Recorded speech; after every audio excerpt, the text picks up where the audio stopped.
up video. And if you're here for the first time, welcome to my channel, Simply Michelle. And I have been reading a book called Chance at Love, written by moi, of course. And there are previous videos. So after watching this one, you can just go back and check the other one so we can keep abreast of what is happening. And thank you for being here. And without itching, let's get right into the story. Chapter 51. Greg's final week in Boston.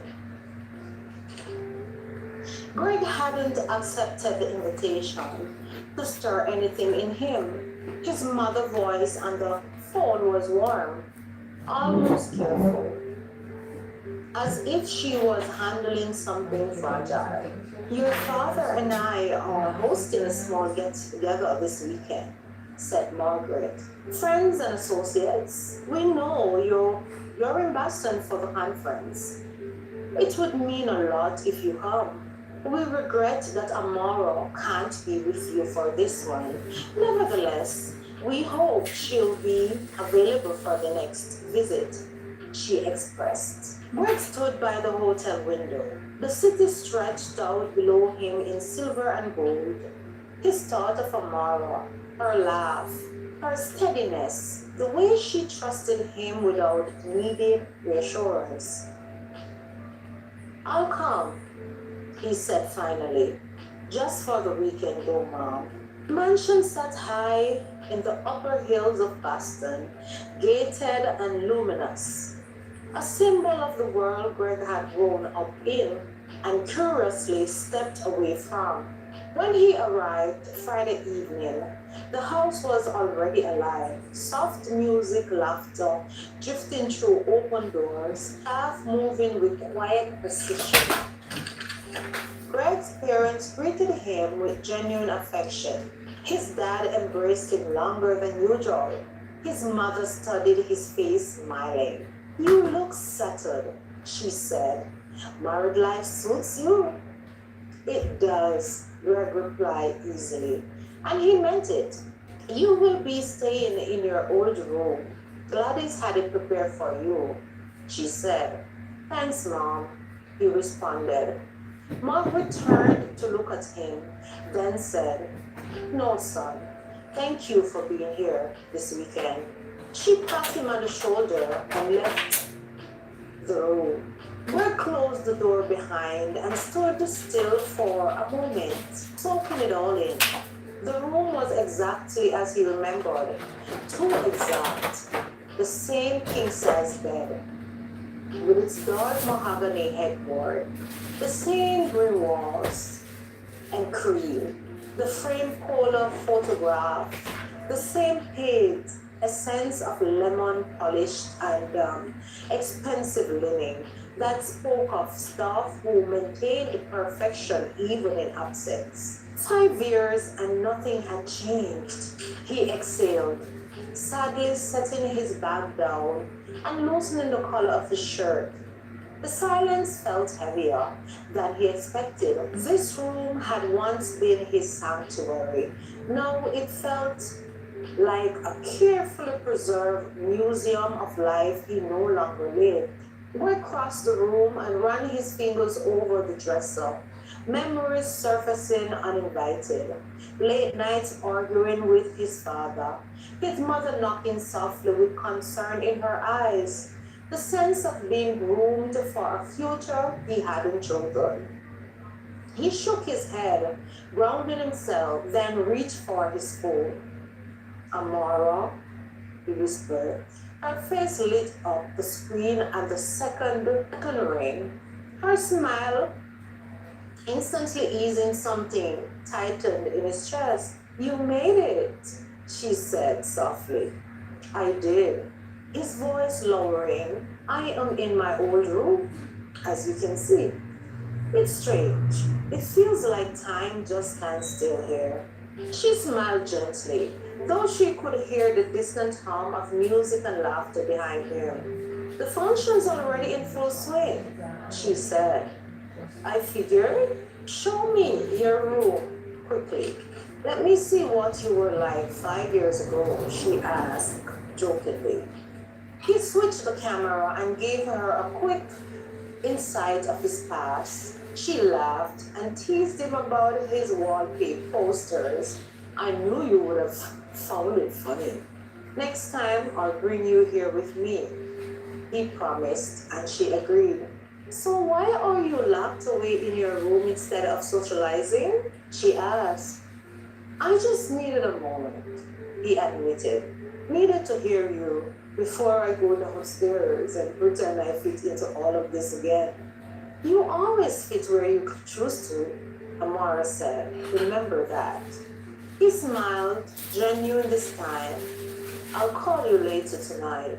Okay, my love? He said. I'll be waiting. Love you. Love you always and more, said Greg. He ended the call reluctantly, staring at his phone for a second longer than necessary before slipping it into his pocket. What Greg did not know was that the moment he hung up, another presence was already moving with intention. Amelia paused outside Greg's bedroom door, smoothing her dress and fixing her expression into something soft and familiar. Meanwhile, downstairs the party buzzed, champagne clicked, laughter echoed, and music drifted through mansion polished halls. However, Amelia had no interest for the gathering. She had only came for Greg. When his mother had casually mentioned that Greg had arrived and gone upstairs, something dark and calculated had sparked behind Amelia's eyes. Rejection had bruised her pride. Today, it still burned. She knocked, slightly already turning the door handle. Greg, she called sweetly, peeking inside. I heard you were here. Greg stiffened the moment he saw her. His jaw tightened, irritation flashing across his face before he masked it with politeness. Amelia, he said flatly, didn't know you'd be here. Her lips curved into a knowing smile. Your parents insisted. It's been so long. I thought we'll catch up. Cut the bull. There's nothing to catch up on, he replied coolly. I am married. Yes, I know, she said, stepping further inside, her eyes flickering briefly across the room. But surely, a conversation isn't a crime, Greg. He moved closer to the window, instinctively creating distance. This isn't appropriate, he barked. Amelia laughed softly, dismissively. Relax, Greg. I am not here to seduce you. But her fingers tightened around her phone, hiding in her clutch under the guise of nostalgia. Brushing past him as she commented on the room, the memories, the past. Each step was calculated, each angle considered. The phone camera activated slightly, capturing moments that had been calculated and twisted. Her standing too close, his reflection in the mirror behind her. The intimacy of proximity without content. Greg didn't notice. When she finally left, she smiled over her shoulder and whispered, "Enjoy your weekend, Gregory." The door clicked shut behind her. Suddenly, Amelia's smile vanished. She glanced down at her phone, strolling through the images, satisfaction curling in her chest. With the right timing, the right rearranging, the right whisper, these would be devastating, she thought, feeling good about her unscrupulous self. The pictures surfaced just after nightfall. Amelia wasted no time. She never did. She selected the angles carefully, the closeness exaggerated, the lightning suggestive, Greg's turned shoulder framed intentional rather than evasive. A shadow of a smile caught mid-motion, a headline crafted to imply, not accuse. Here reunites with old flame at exclusive family affair. By the time the tabloids sight refreshed, the damage was already in motion. Across the ballroom, laughter swelled as the evening peaked. Glasses raised, speeches delivered, reputation reinforced. Greg stood beside his parents, polite and composed, unaware that his image was already being passed around screens with malicious precision. Not everyone watching approved. Audrey Sinclair, a longtime family friend and one of the few guests who had attended Greg and Amara's wedding, had noticed Amelia earlier. She noticed the way she hovered, the way Greg angled his body away from her. The Marjorie had clocked it all, quietly and disapproving. Later at night, strolling absent-mindedly before leaving the party, Marjorie froze. There it was, the headline, the photo, the lie wrapped neatly in pixels. Her jaw tightened. This is wicked, muttered Marjorie. Recognized manipulation when she saw it. Without hesitation, she copied the link and sent it directly to Amaro. Jamaica was warm and still, the kind of night where the ear clung to the skin and the sea hummed softly in the distance. Amara sat on the balcony with her phone in hand, a glass of water untouched beside her. The message came through quietly. Tang! She opened it and felt a shift. Not devastation, not heartbreak, just a slow, heavy settling in her chest. Confusion laced with disappointment. She studied the images, carefully reading between the lines, the way she always did. Greg didn't look guilty. He looked uncomfortable, distant. But Amelia, on the other hand, looked intentional. What unsettled Amara the most wasn't the pictures. It was Greg's admission. He had failed to mention Amelia, also her family. He hadn't mentioned that particular complication at all. As a result, questions began forming, not accusations, nor conclusions. Nonetheless, questions. Back at the James mansion, the party wound down triumphantly. The guests departed satisfied. The night declared a success. Greg retreated upstairs, loosening his tie, exhaustion finally caught up with him. Hey, he said, as Amaro answered, her face appearing on the screen. I just wanted to see you before I turn in, he said. She smiled, but it didn't quite reach her eyes. How was the party? She asked evenly. Long? He chuckled. A lot of people. My parents were pleased. That's good, she replied softly. Greg talked about the speech, the music, the food, filling the space with harmless details. Amara listened, searching his face, waiting, hoping for honesty, for transparency, for him to say the name, Amelia, but he didn't. And with every passing second, the silence around that truth grew louder. Nothing when needed, but something. Amara nodded where appropriate, responding when needed, but something from her had closed off slightly. Not trust. She still trusted him, but ease, the kind that comes from knowing everything, though waiting for the revelation. When they finally said goodnight, Amara stared at the darkened screen long after the call ended.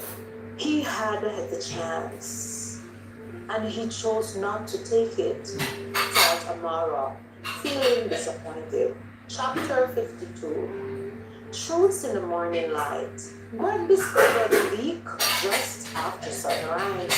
He was halfway through his Blue Mountain Jamaican coffee when his phone began vibrating endlessly. On the kitchen island, message after message, missed calls, stacking on top of one another. At first, he ignored it, still replaying the stiffness in Amara's voice from the night before. But when he caught sight of Marjorie Sinclair's name flashing across the screen, a knot tightened in his stomach. He opened the link and felt his blood run cold. There it was, his face, his parents' home, Amelia's position far too close for comfort. The headline crafted with just enough poison to imply betrayal without stating it outright. Greg's jaw clenched as anger surged, sharp and immediate. Unbelievable, he muttered. Soon after, his mom, Margaret, appeared in the doorway, already dressed, her face covered with concern, while Harold, his dad, followed close behind, phone in his hand. I have taken it. You have already seen it, Margaret said quietly. Greg pushed the mug aside, running both hands through his hair. She did this, Amelia.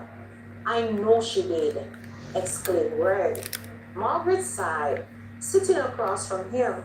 We warned her to let the past rest. Surely she had too much to drink or something. This is nonsense.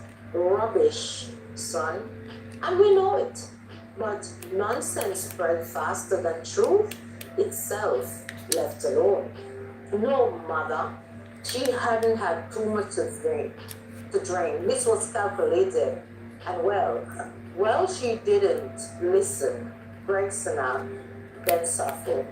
Then his voice broke, and he spoke softly. And now, my God, Amora, he stopped. That's when it hit him. Listened instead of laughing. She hadn't been hearing his stories the night before. She'd been measuring his silence. She already knew, whispered Greg.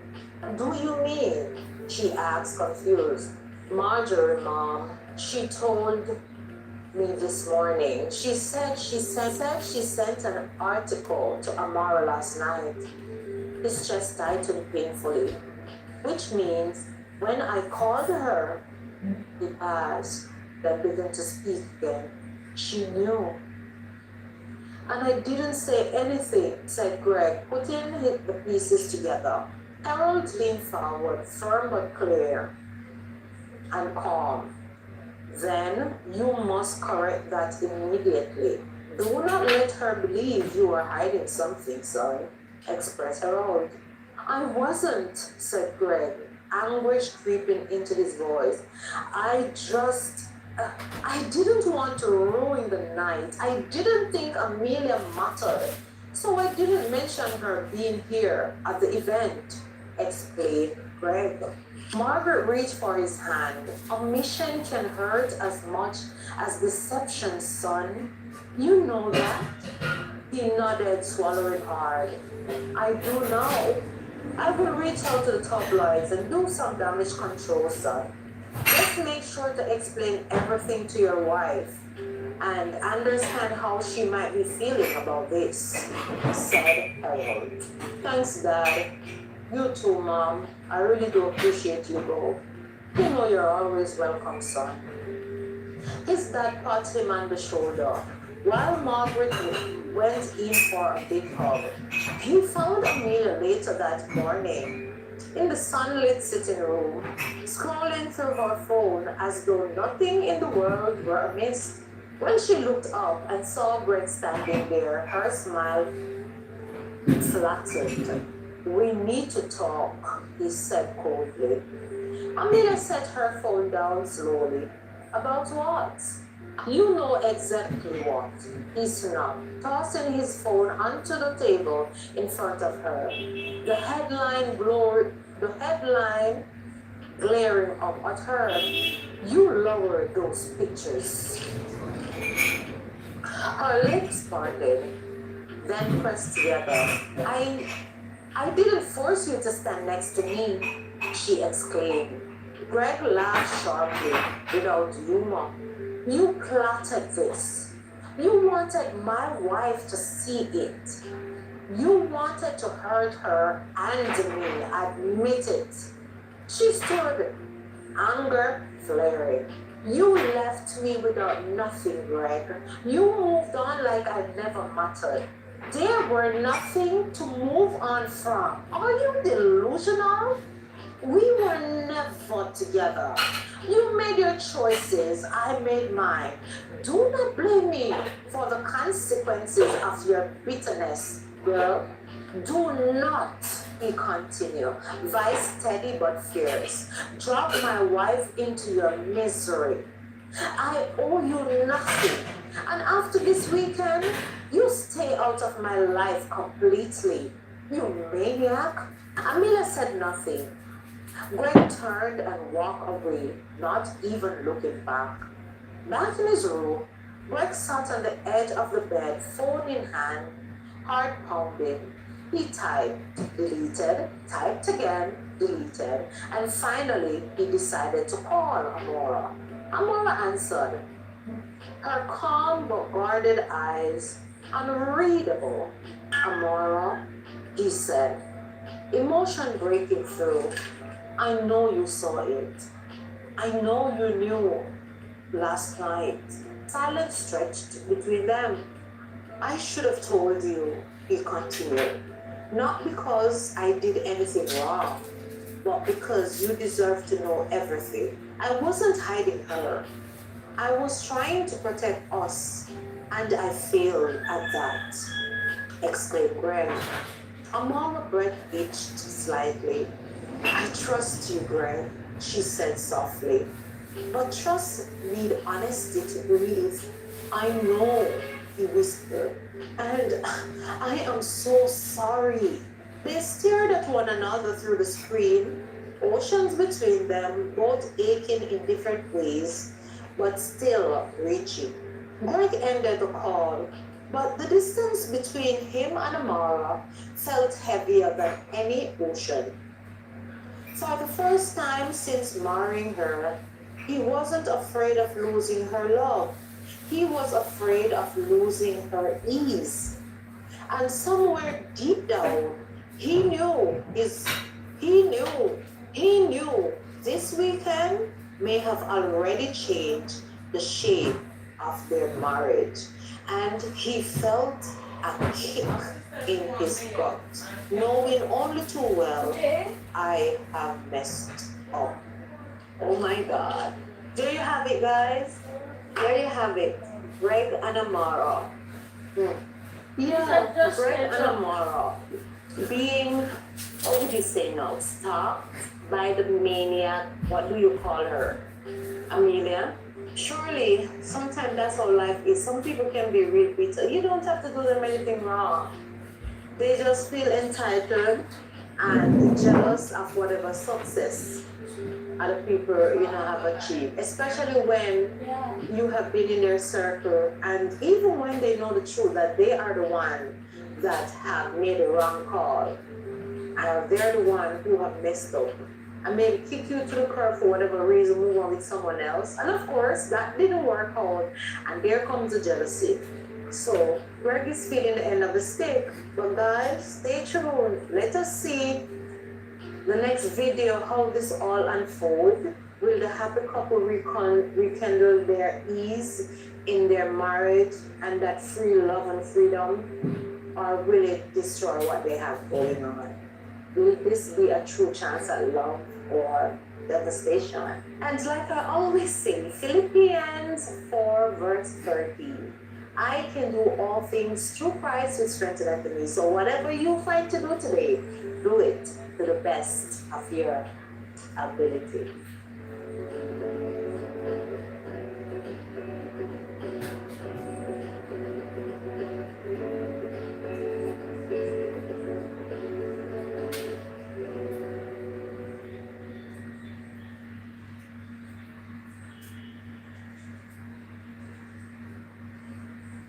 Silent shaking soft. It was a sobering portrait of high society ruin. A woman surrounded by the best money could buy, drowning in a sadness that no inheritance could fix. Chapter 54, Where Trust Stands. Monday morning unfolded softly, the kind of morning that felt earned. Sunlight streamed into the kitchen as Greg moved comfortably between the stove and the counter. Sleeves rolled up, humming under his breath. He wasn't rushing or checking emails for once. The world could wait.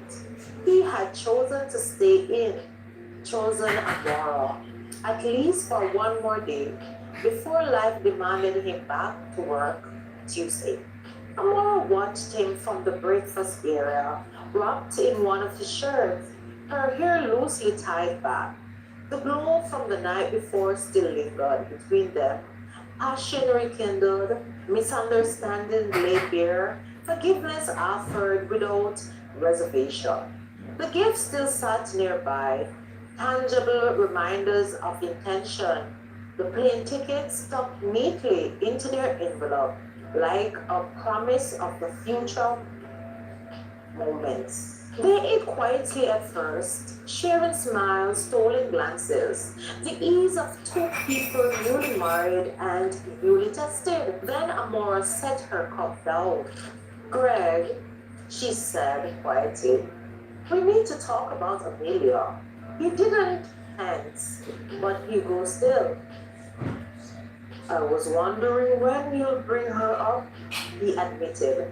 Amara folded her arms, her voice calm but firm.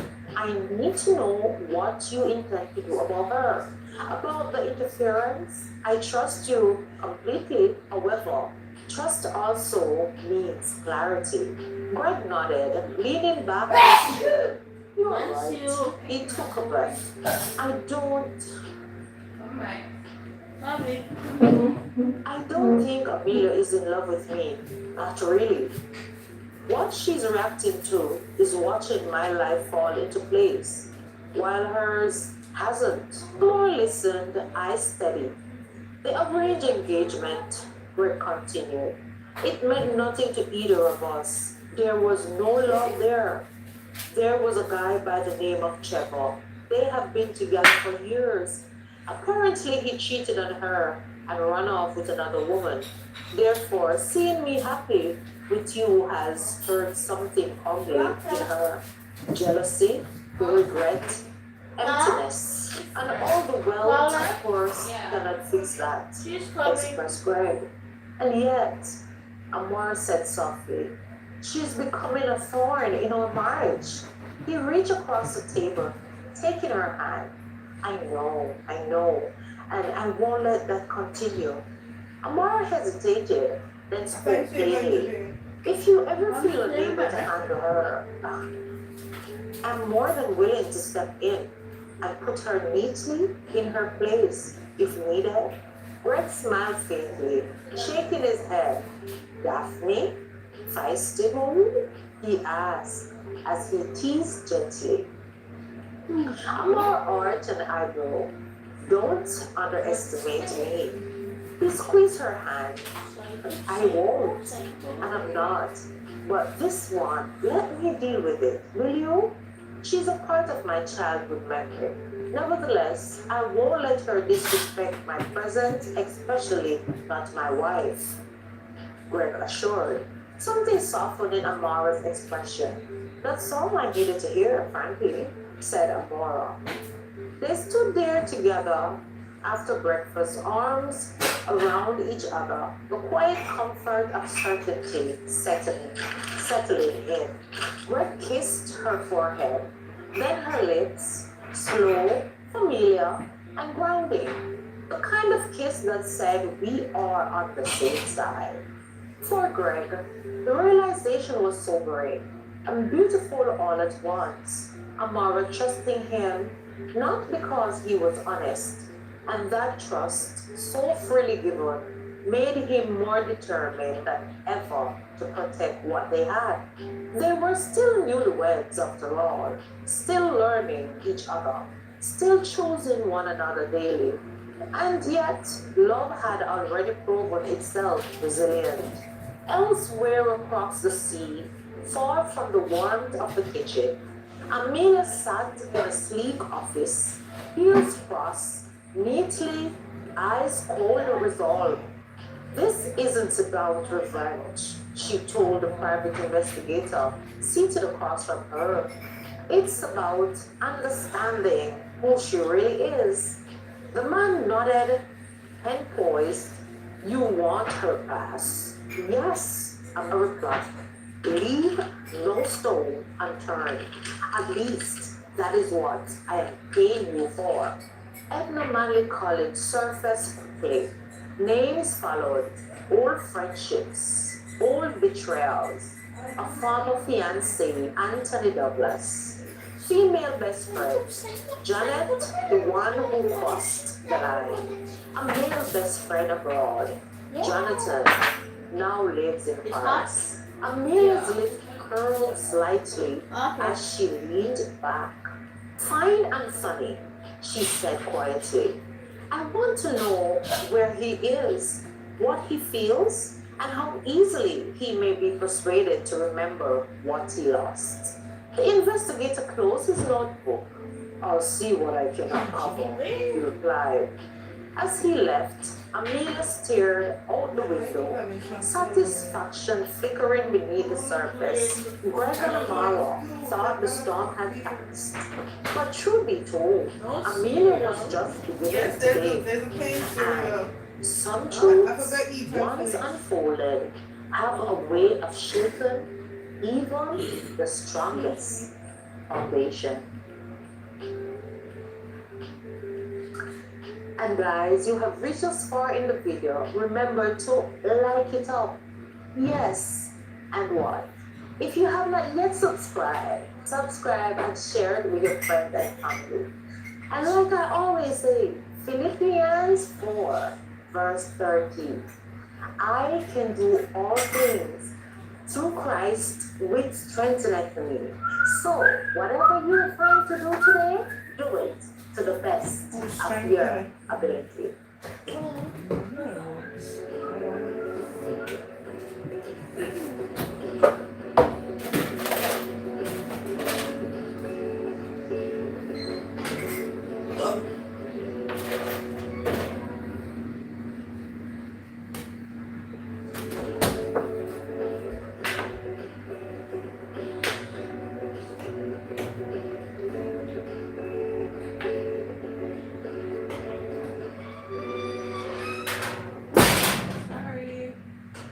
Hi guys, welcome my darling. Welcome to my channel, Simply Michelle, and happy to have you. If you're here for the first time, I have been reading a book called Chance at Love, written by moi, of course. And after this one, there are previous videos, so you may have to rally back and catch up on others so you can stay abreast as to where we are, where we're heading, and most of all, where we're coming from. So, without itching, let's get into the story. Chapter 55. When the past refused to stay buried. The first message came at 6:17 a.m. Amara shocked, stared at the phone. The name on the screen punched the air from her lungs. Anthony Douglas. Her tongue hovered. Her heartbeat roared. I am back in Jamaica. We need to talk. Just like that. No apology, no humility, no acknowledgement of 5 years of silence or betrayal. Amara slowly slid out of bed, careful not to wake Greg.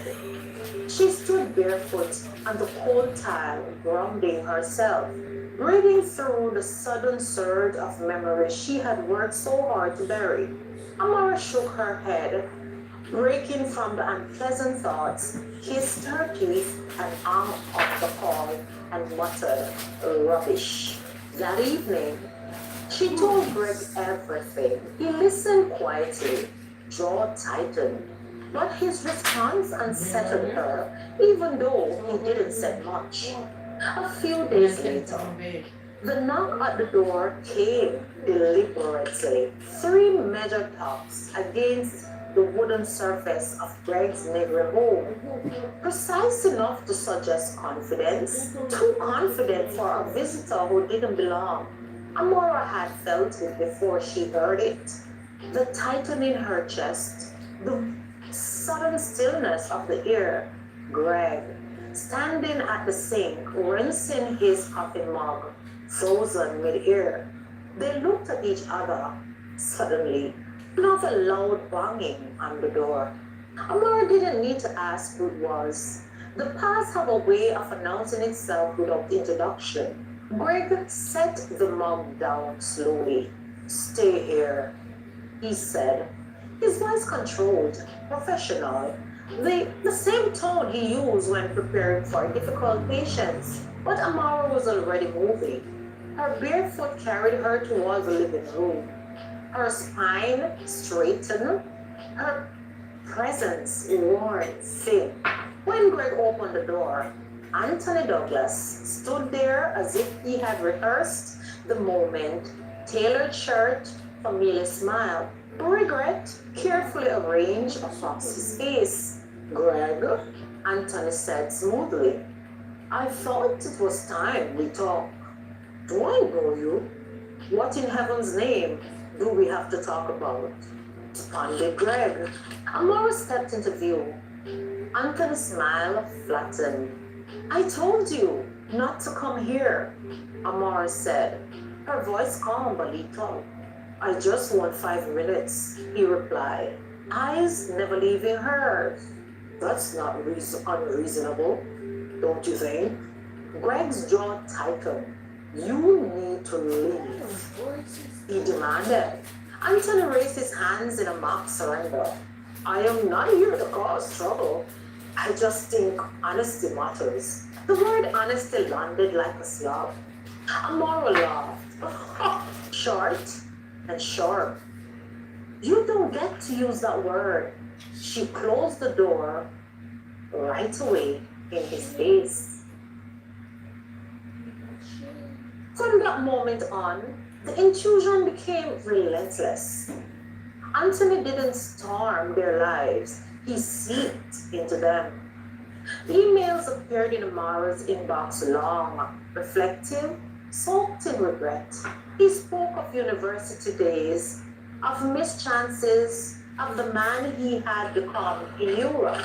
He attached old photos she had forgotten existed, moments she had never considered to relive. When she blocked a dress, another followed. Amara's studio suffered first. Paintings that once flowed with instinct now stalled mid-stroke. Orders for overseas clients went off late. She missed deadlines. Her hands trembled when she mixed colors. Her thoughts splitting between canvas and caution. Every vibration of her phone tightened her shoulders. Every unfamiliar car that passes by made her glance through the window. Greg noticed. At his practice, the effect was quieter, but nonetheless dangerous. A nurse asked twice if he was feeling well. Patients noticed his distractions. One after stitching, a man's hand. Greg stared at the blood so long.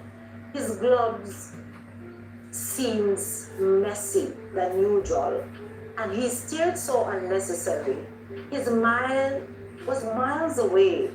His assistant noticed. He had built this life deliberately, this practice, this marriage that has only just begun. And now something unwanted was testing the foundation of it all. Amara tried to keep her composure. She told Greg everything on all the times Anthony reached out. She forwarded messages. She showed him the emails. She refused secrecy. Not because she owed Anthony nothing, but because she refused to let silence become the wedge between her and her husband. Still, tension crept in. "You're letting him get to you, love," Greg said one night, not unkindly, but firmly. Amma returned from the scene. "Because he's getting to us." "He's noise," Greg replied. "We don't need to give him power, or even, at the least, show him whatever he's trying, as if it's working." Her eyes flashed. "This isn't just noise, Greg. Someone opened the door for him. I just know it." Greg hesitated, and that hesitation said more than words. "You still think it's Amelia?" he said. "I know it's Amelia," Amara answered. Greg exhaled slowly. "I don't believe she is the one orchestrating this time around." The room went quiet. "That's the problem," Amara said softly. "You don't believe me." "It's not fair," responded Greg. "It's honest," replied Amara.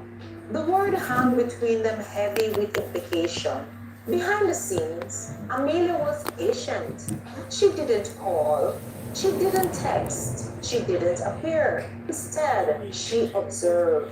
She followed Amara's online exhibitions, noted shipping destinations. She was like a hound dog watching Anthony unraveled with a mix of fascination and disdain.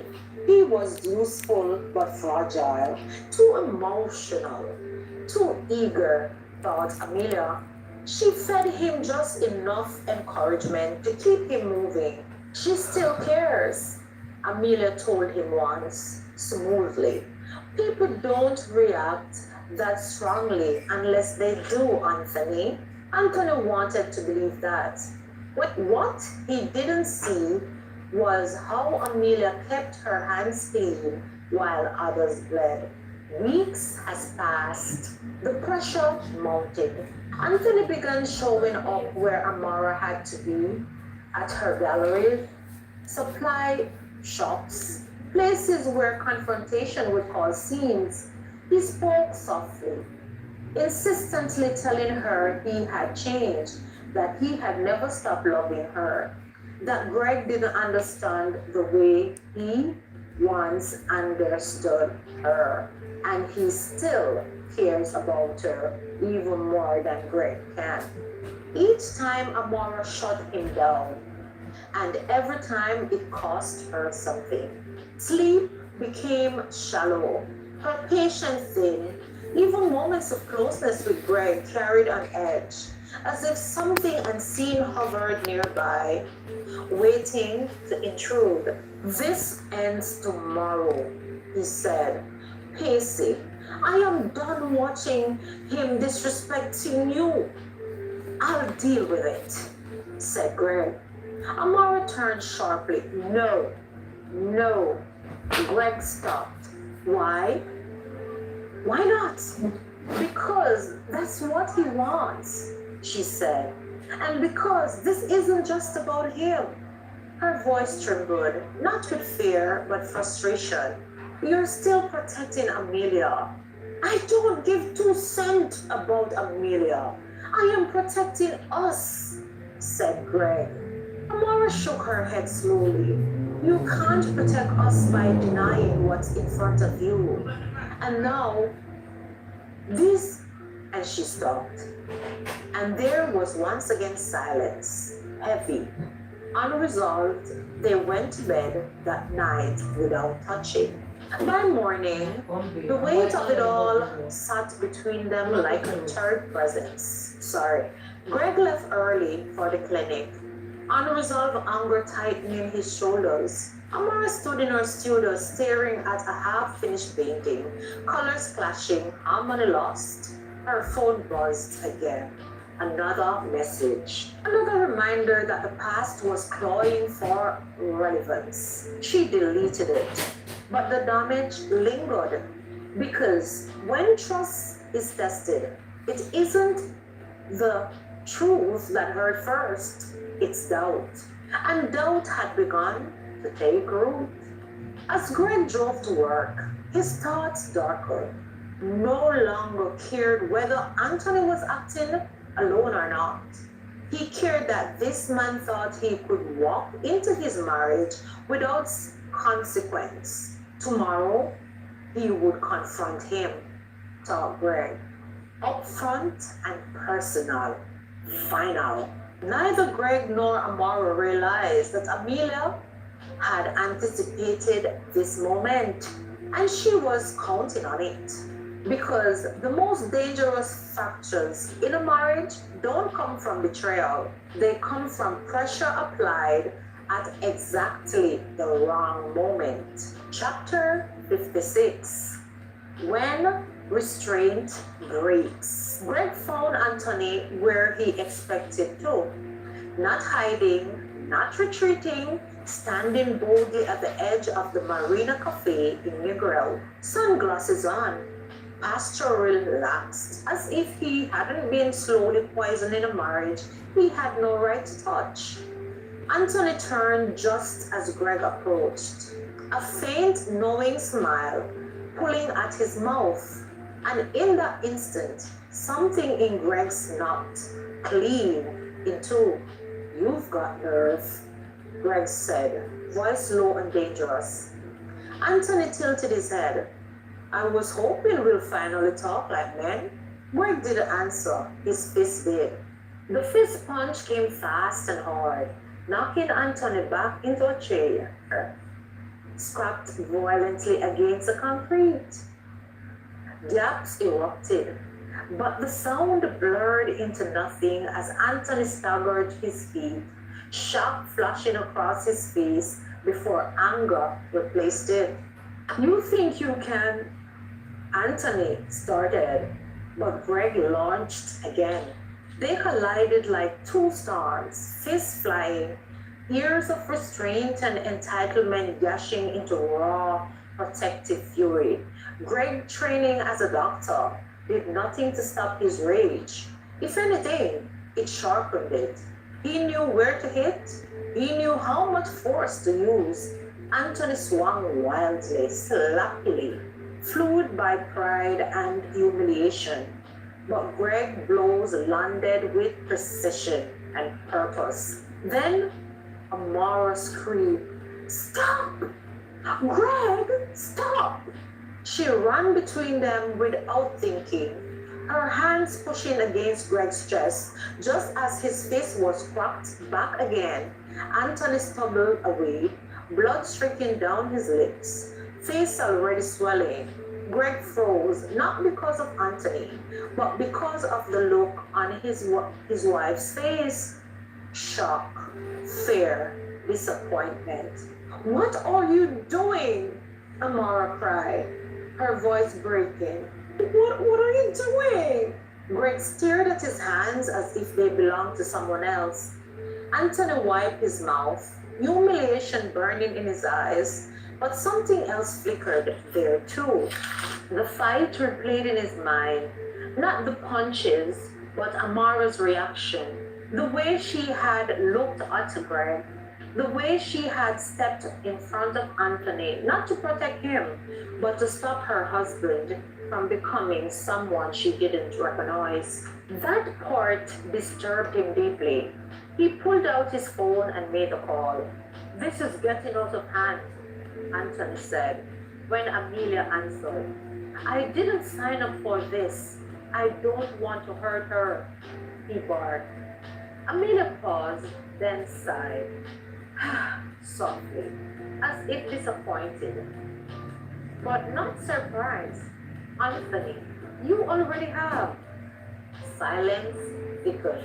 "She still stepped between you," Amelia continued smoothly. "That means something." Anthony frowned. She was angry. Anthony swallowed. "She'll come around," Amelia said gently, "but only if she sees how far you're willing to go. If she sees you fighting for her when everyone else failed." Anthony hesitated. "I care about her," he said. "That's exactly why. You can't stop now," Amelia replied. Not when you are this close, huh? She ended the call smiling with her unscrupulous self. Greg spent the next days trying to reach his wife. He apologized once, twice, and times even, without excuses. He admitted his failure, his lack of restraint, his misplaced pride.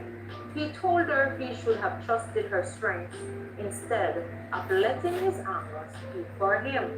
Amora listened, but she didn't suffer. I love you, she told him one evening, voice steady but distant. That doesn't change. But I need space to understand why you thought violence would fix something I asked you to trust me with, Gregory. And while Greg understands, each time she called him Greg with something inside him sick, because he knows to what level of upset she really is. Her words cut deeper than any punch. Greg nodded again, because there was nothing else he could do. Behind them both, the strings were tightening. Anthony was bruised but emboldened. Amelia was unseen but victorious. And somewhere in the quiet space of their home, where laughter once lived easily, doubt began to echo. The final blow had not been thrown in the fight. It was still coming. There you have it, guys. This week's story. Don't forget to share your thoughts. Yes, let us know what you're thinking about this whole ordeal with the unscrupulous and devious Amelia Anderson. Yes. So guys, you have come this far in the video. If you have not yet subscribed, subscribe. Yes, and remember to like and share. And like I always say, Philippians 4 verse 30, I can do all things through Christ which strengthens me. So, whatever you find to do today, my darling, do it to the best of your ability.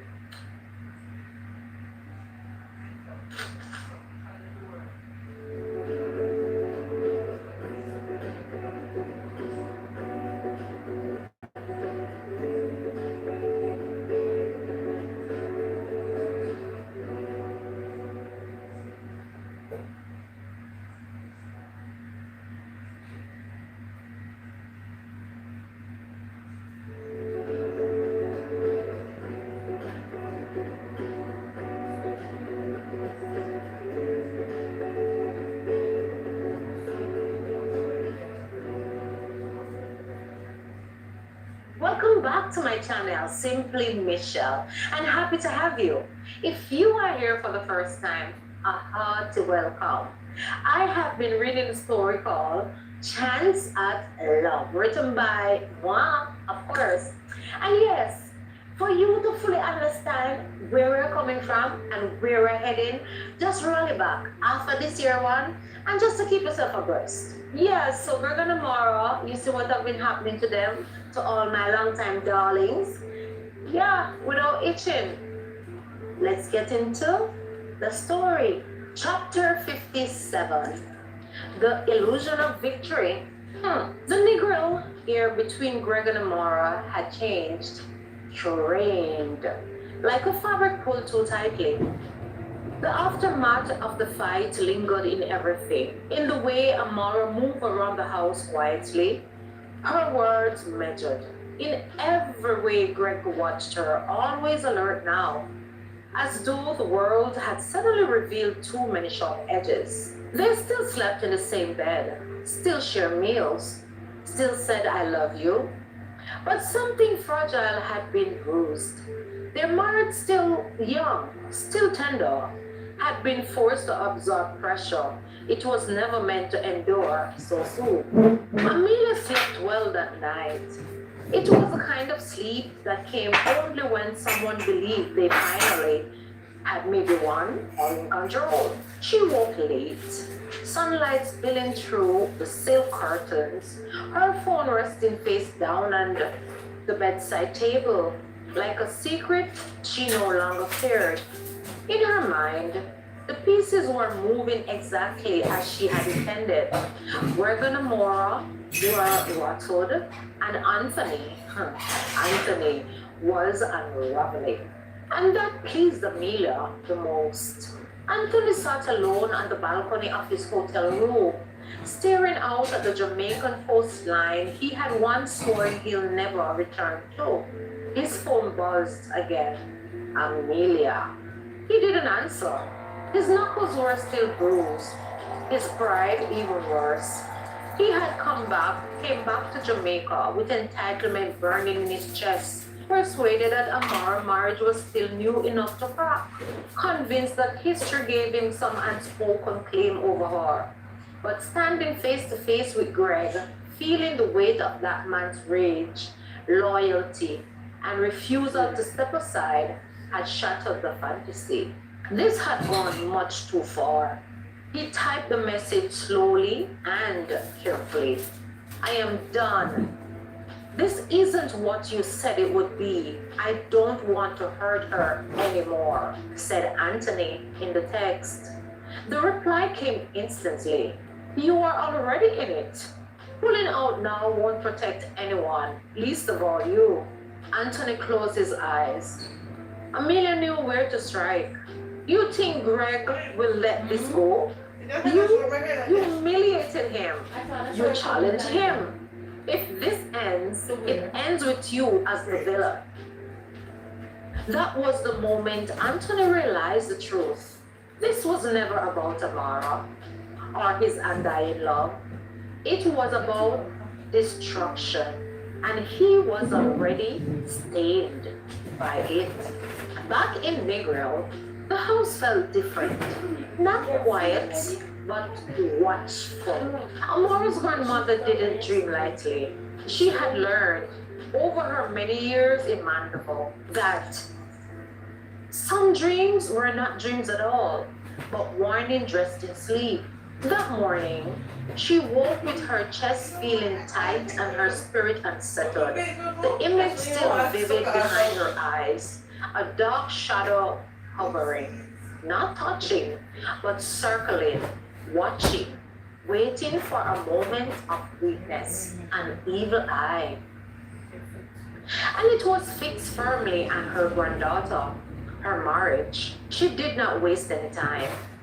Amara's phone rang just after dawn, the soft ring cutting through the quiet of the bedroom where Greg still slept. The moment she heard her grandmother's voice, calm but weighted, Amara knew this call was different. My child, her grandmother said gently, I dreamt of you and your husband last night. And the dream carried a warning. Amora sat up slowly, listening as her grandmother spoke of spiritual attacks, of envy that grows teeth, of the marriage tested not because they are weak, but because they are strong.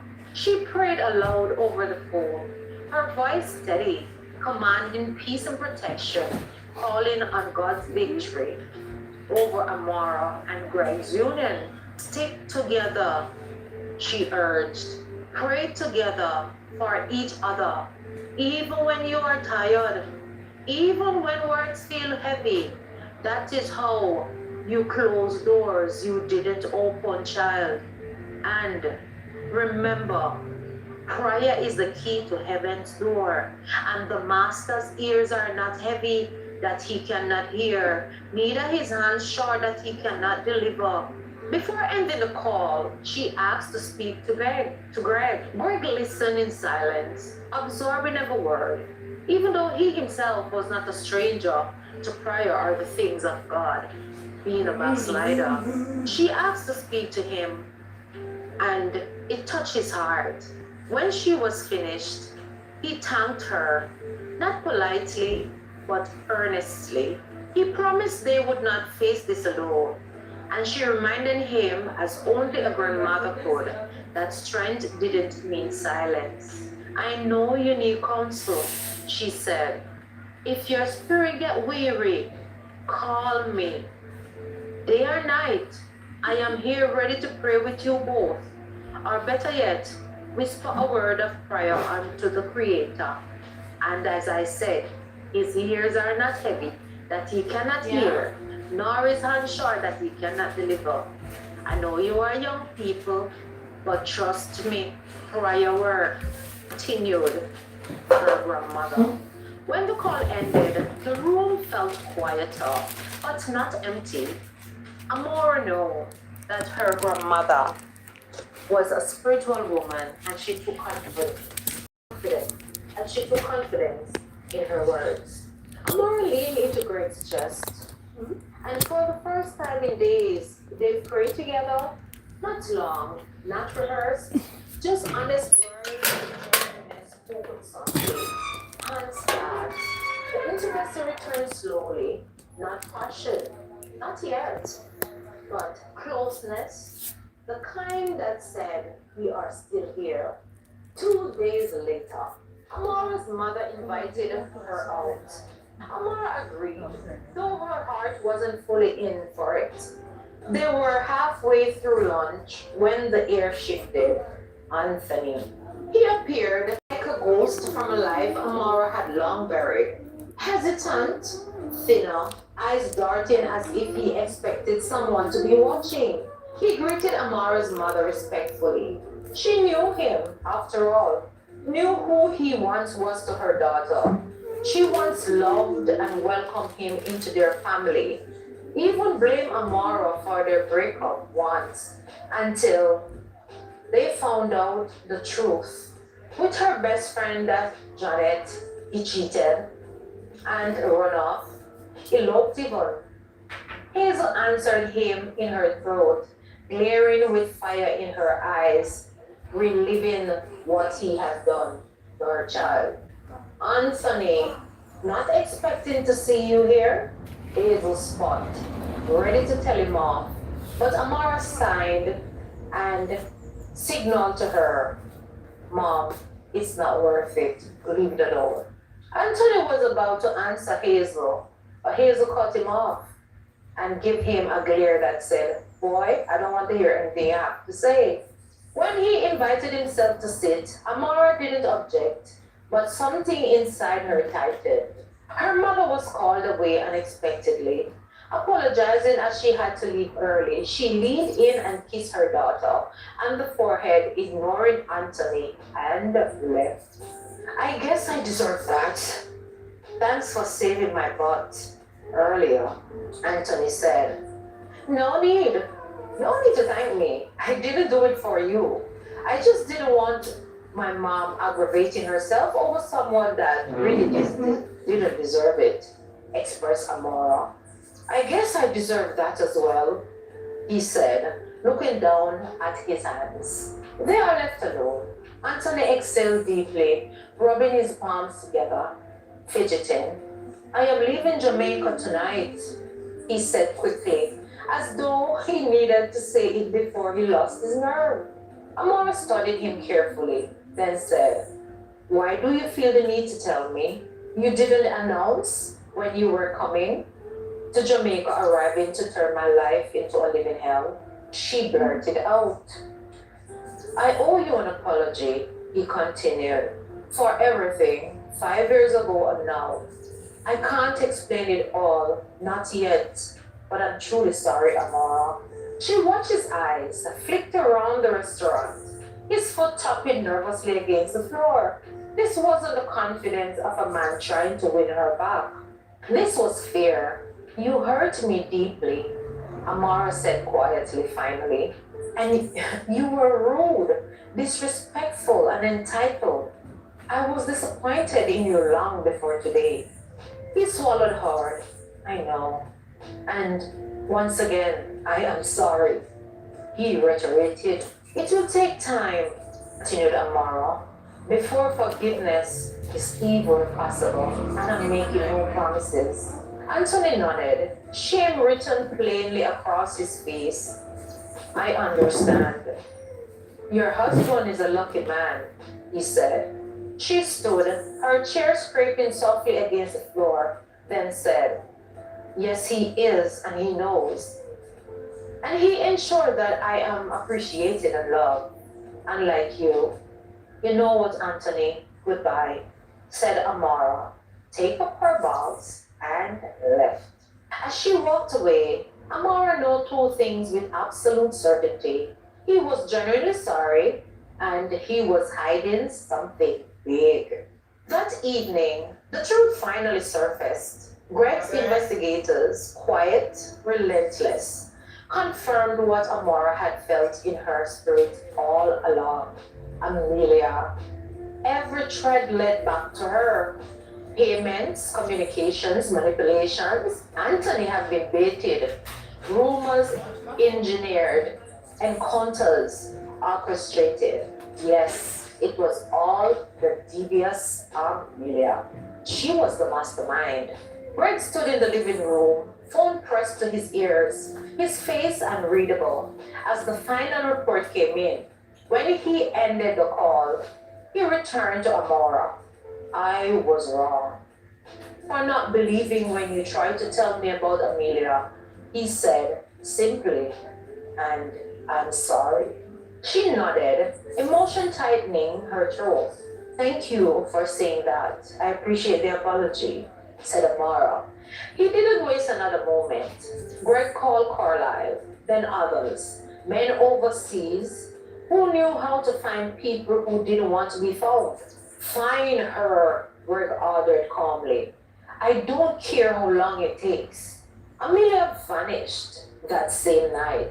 No address, no flight records, no digital trace. She fled so completely. It was as if she had dissolved into thin air, leaving nothing behind. Unanswered questions and burning bridges. Anthony disappeared too, leaving Amelia into the fire she had lit. Meanwhile, up north, in upper society circles, the news spread quietly but swiftly. Seems like Amelia has been down this road before and have burned a lot of bridges. Greg's parents, the James family, were furious. Friends of the Andersons for decades, tied through business and influences, they had reached their limits. For the first time, loyalty shifted ambiguously. Their son came first. They confronted Amelia's parents, holding them accountable, making it clear that what their daughter had done was unacceptable, destructive, and shameful. Business would continue, but trust had been fractured. The Andersons were stunned. Their daughter was spoiled and selfish. However, they didn't know she would go this far. Amelia was nowhere to be found. That night, Greg held Amara close. They were not fully healed, not fully at peace, but they were together. And somewhere far away, in a place no one could trace, Amelia watched events unfold, her illusion of control slipping, her safety eroding quickly. She had underestimated one thing: love that prays back fights harder. And as Greg's search intensified, one truth loomed heavier than all the rest. Amelia could run, but she could not hide forever. A coastal town where someone thought they had saw her, a woman with expensive pasture dressed down in borrowed clothes, eyes darting, head lowered, clutching a phone she barely dared to turn on. The message reached Greg late one night. Possible sighting, not confirmed. She looked afraid, read the message. Greg stared at the words longer than he expected. Afraid? It didn't soften him, but it confirmed something important. Amelia was no longer playing her morbid game. She was running, and running stripped away illusion. Amelia slept poorly now, if she slept at all. The places she hid were nothing like the life she'd used to or known. No room service, no privilege, no privacy, no control. She learned quickly how loud silence could be when you were consistently listening for footsteps that might not come, or or might. Just mind you, she changed location frequently, not able to trust anyone fully. Meanwhile, money still opened doors, but it no longer bring comfort. She ate food she once dismissed, showered quickly, packed constantly. Was it worth it? She asked herself, sitting in the dark. She remembered Amara's face, calm, steady, loved. She remembers Greg's resolve, not rage, but certainty. For the first time, Amelia began to understand that jealousy wasn't power, it was hunger. And hunger always consumed itself. Back in Negro, something else was happening. Greg and Amelia were healing. Not loudly, not perfectly, but intentionally. Greg refused to let the chaos define their days. He cooked more now, played music Amara loved while she painted again, slowly at first, tentative, strokes finding rhythm. He planned small surprises, a drive at sunset, a dinner on the beach, candles flickering against the sound of the tide. No grand gestures, just consistency. At night, they talked more about things that had happened, fears, boundaries, expectations. Greg listened more, while Amora spoke more honestly. Intimacy returned not as fire, but as warmth, the kind that stays. They were stronger for having been tested, not untouched, but unbroken. Amelia's parents finally reached out. The call was heavy with shame. They apologized sincerely for their daughter's actions. Greg listened respectfully, his tone firm but composed. I appreciate your apology, he said, but it cannot end with words. Amelia needs to face consequences. She has hurt my wife and my family and herself even, expressed Greg. They agreed. For the time, Amelia's privilege had limits. News traveled and quickly, but far. Ben and Tessa called, first thing as they got the news, voices full of concern. Others followed, friends, family, people who love Amara and Greg enough to check in without gossip, without judgment. Amara's brother was furious. I should have handled Anthony myself, he snapped. I had no idea that Jerk was back. Her dad, usually reserved, was openly angry, not at Greg nor Amara, but at the audacity of anyone who thought they could disable or destabilize his daughter's peace. The court surrounded them like a shield. A community was formed. Far away in England, Anthony tried to resume his life. However, it didn't work. Music was his life, but it came slowly now. Sleep, even slower. Guilt followed him everywhere. He severed all ties with Amelia, locked numbers, changed contacts, cut every possible line. He knew one thing clearly. Amara had not deserved any of it. And that husband of hers knows how to pack a mean punch. And regret, once ignored, had a way of demanding attention. One evening, Greg and Amara sat on their balcony, enjoying the warm sea air and quiet. She's still out there, Amara said softly. Yes, Greg replied, but she's not here. Amara leaned into him. That matters. He kissed the top of her head. It matters every time. Somewhere, Amelia stared at her reflection in a cracked mirror. She barely recognized the woman looking back at her. And for the first time since this began, she wondered, what happens when the hunt doesn't stop and there's nowhere left to run? The question followed her into the dark. And there you have it, guys. So stay tuned.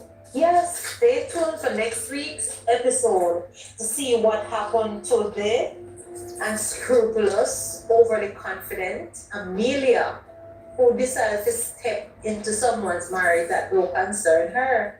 Yes, and let us see how it all unfolds next week, right? My God. Right, like I always say, Philippians 4, verse 13. I can do all things through Christ, which strengtheneth me. So whatever you find to do today, my friend, do it to the best of your ability.